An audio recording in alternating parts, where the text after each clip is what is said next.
Hi everybody, I'm Ryan, and today we're going to talk about the Pauper metagame over the course of the past week. And as with all my metagames, please remember that this is technically a winner's metagame, since Magic Online only publishes the top 32 of the challenges, but this is still reflective of the overall metagame, so let's jump into it. At the top is Burn, as it has been for a pretty long time. Sharing second and third place is Broodscale Combo and the blue Terror deck. In fourth place is the Golgari Broodscale Combo, though combining both of those Broodscale decks into one still doesn't overtake Burn.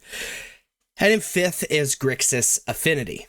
So let's talk about these decks. If you want to look at this for a little bit longer, feel free to pause the video. Starting with Grixis Affinity, which has been a staple in Pauper for a pretty long time.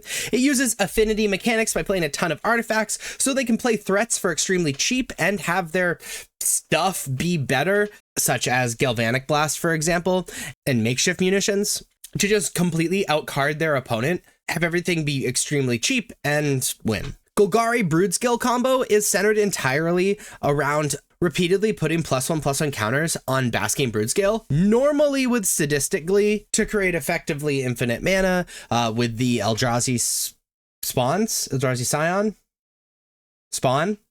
I mix them up.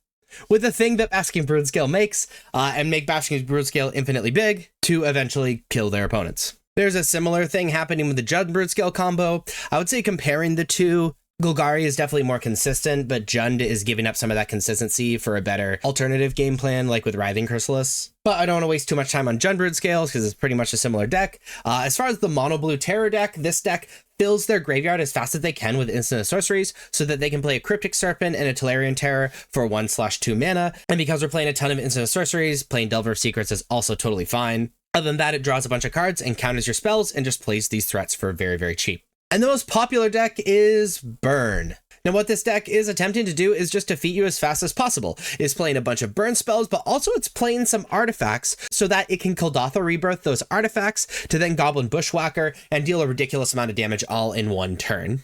But that is the Pauper metagame. If you like this video, please be sure to like and subscribe. Check me out on social medias. Links are above me and in the description. And as always, thank you so much for watching. I'll see you next time. Bye-bye.